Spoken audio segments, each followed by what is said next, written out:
नमस्कार, स्वागत है आप सभी का इंडिया डेली में। आपके साथ मैं हूं किरण। मथुरा पहुंचेगी यात्रा, संतों पर होगी पुष्प वर्षा। नमस्कार, स्वागत है आप सभी का एक बार फिर से हमारे इस खास सेगमेंट पे। बागेश्वर धाम सरकार के महंत पंडित धीरेन्द्र कृष्ण शास्त्री की ये जो सनातन एकता पद यात्रा है, आज गुरुवार को मथुरा पहुंच रही है। और ऐसे में देखिए, हजारों भक्तों और साधु संतों के साथ पद यात्रा सुबह 11 बजे जनपद की सीमा में प्रवेश करेगी। कोसी कला थाना क्षेत्र के कोट 1 पर ये यात्रा का जो है भव्य स्वागत किया जाएगा। और इस दौरान deputy CM Brajesh Pathak, cabinet मंत्री चौधरी लक्ष्मी नारायण, साधु संत और 11 महिलाएं धीरेन्द्र कृष्ण शास्त्री की आरती उतारेंगी और साथ ही हेलीकॉप्टर से पुष्प वर्षा करते हुए पद यात्रा का स्वागत किया जाएगा। जनपद में यात्रा को 7 स्थानों पर पड़ाव दिए गए हैं। और आपको बता दें कि देखिए, धीरेन्द्र कृष्ण शास्त्री की ये जो पद यात्रा है, 7 नवंबर को दिल्ली के छतरपुर से इसकी शुरुआत हुई थी। सनातन एकता धार्मिक पद यात्रा हिंदुओं को एकजुट करने के लिए शुरू की गई है और धीरे धीरे ये जो पद यात्रा है आगे बढ़ते हुए गुरुवार को मथुरा पहुंच रही है। और ऐसे में 16 नवंबर को वृंदावन के बांके बिहारी मंदिर में देखे दर्शन के बाद इस यात्रा का समापन हो जाएगा। इसके लिए जिला प्रशासन ने सुरक्षा के पुख्ता इंतजाम किए हैं। चप्पे चप्पे पर पैनी नजर है पुलिस की।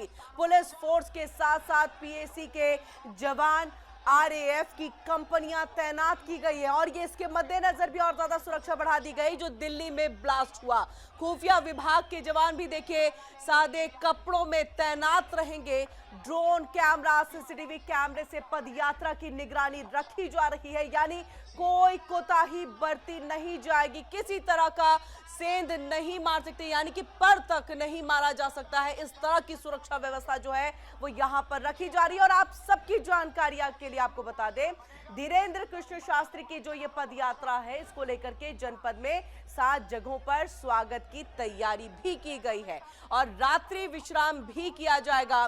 कोसी कला के कृषि अनाज मंडी में 13 नवंबर, 14 नवंबर को छाता आगरा दिल्ली राजमार्ग, 15 नवंबर को छठीगढ़ आगरा दिल्ली राजमार्ग पर विश्राम होगा, यानी ये पूरी व्यवस्था वहां की गई है। और 16 नवंबर को पद यात्रा वृंदावन में प्रवेश करेगी। बांके बिहारी मंदिर दर्शन करने के बाद जो ध्वज मंदिर है, वहां पर इस पद यात्रा का समापन हो जाएगा।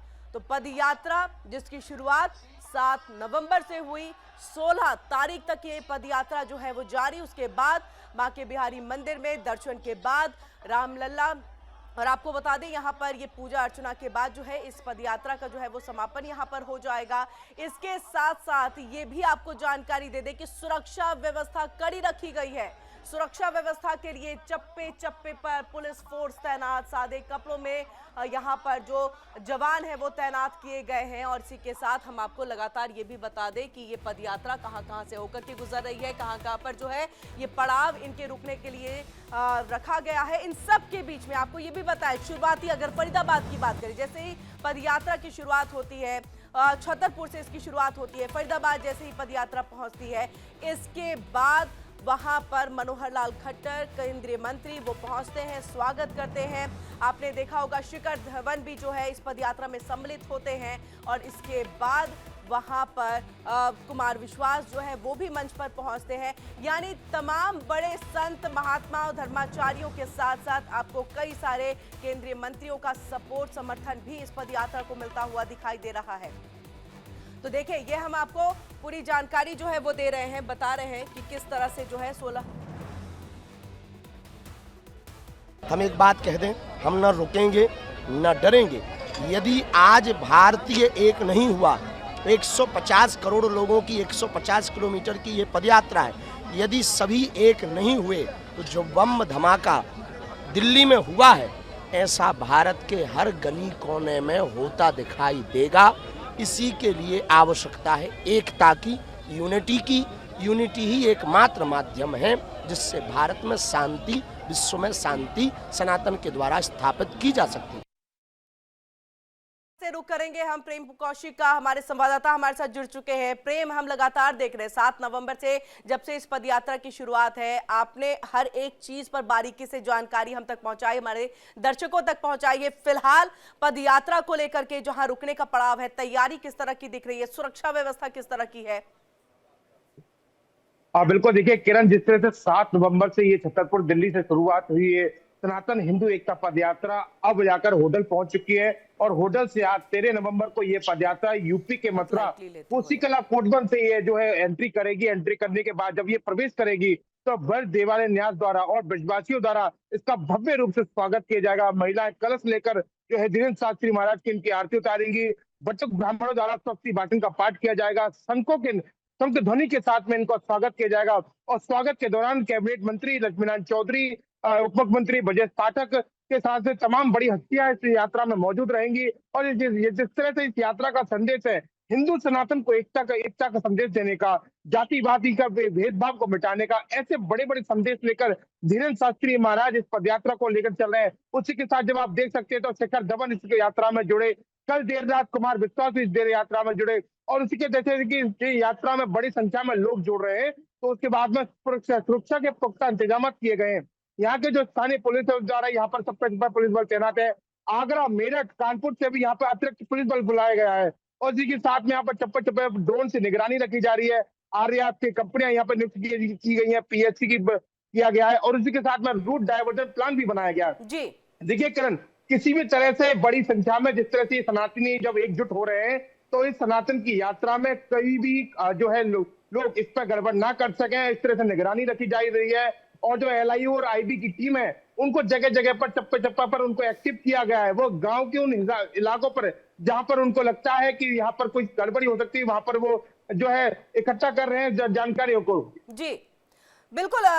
प्रेम, देखिए हमने ये देखा पहले दिन, अगर हम 7 नवंबर की बात करें, मंच पर तमाम धर्माचार्य, साधु, संत जो है वो बैठे हुए थे और खुद धीरेन्द्र कृष्ण शास्त्री ने इस बात का जिक्र भी किया था कि मैं तो बहुत छोटा सा इंसान हूं जो इस पदयात्रा को करा पाऊं, बाकी ये समर्थन मुझे यहां से मिल रहा है, ये मेरे लिए बहुत बड़ी बात है।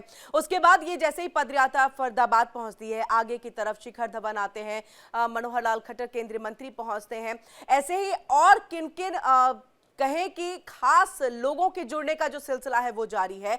और बाकी अगर ये कहें कि और कौन कौन से साधु संत जो है इसमें सम्मिलित हो सकते हैं, या वृंदावन पहुंचने के बाद वहां पर जो तमाम श्रद्धालु हैं उनको कौन संबोधित कर सकता है धीरेन्द्र कृष्ण शास्त्री के अलावा भी, क्या जानकारी निकल करके आई सामने कुछ? देखिए, जिस तरह से 7 नवंबर को जब ये यात्रा शुरू हुई तो वहां की मुख्यमंत्री, दिल्ली की मुख्यमंत्री रेखा गुप्ता इसमें शामिल हुई, हरियाणा के मुख्यमंत्री नायब सिंह सैनी इसमें शामिल हुए, मनोहर खट्टर शामिल हुए, शिखर धवन शामिल हुए, विराट कोहली शामिल हुई, एक्ट्रेस भाग्यश्री शामिल हुई, कल कुमार विश्वास भी इस यात्रा में शामिल हुए। तो उसी के साथ बड़े बड़ी हस्तियां जो साधु संत हैं वो भी इस यात्रा में शामिल हुए। अनिलाचार्य महाराज भी देखिए पदयात्रा में शामिल हुए, बड़े बड़े महामंडलेश्वर, विद्वान, संत, धर्माचार्य सभी लोग इस यात्रा में शामिल हो रहे हैं। क्योंकि जैसे जिस तरह से धीरेन्द्र शास्त्री का नारा है सनातन को एक करने का नारा, तो ये जितने भी सनातनी लोग हैं, जितने भी धर्माचार्य हैं, उनका भी नारा आखिरकार सनातन को एकजुट करने का है। तो सभी लोग एकजुट होकर इस यात्रा को कर रहे हैं। उसी के तहत जब ये यात्रा जब आज ब्रजवासी क्योंकि नगरी में ब्रज में पहुंच जाएगी तो और ज्यादा उत्साह इस यात्रा का बढ़ गया है। लोग आसपास के इलाकों से पहले ही वहां पर जब पहुंच रहे हैं। जो विश्राम स्थल है, जब 16 तारीख को इस यात्रा का विश्राम होगा, 7 पड़ाव स्थलों को पार करते हुए 55 किलोमीटर की इस यात्रा को पूरी करते हुए जब ये यात्रा वृंदावन में एंट्री करेगी, छत्तीसगढ़ मार्ग स्थित मां वैष्णो धाम के बराबर में एक बड़ा ग्राउंड इसके लिए नियुक्त किया गया है। वहां पर इसकी सभा होगी,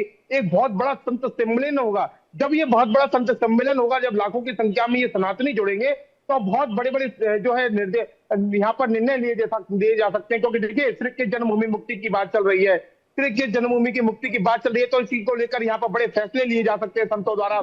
उसी के साथ में धीरेन्द्र शास्त्री महाराज यहाँ पर बांके बिहारी दर्शन करेंगे।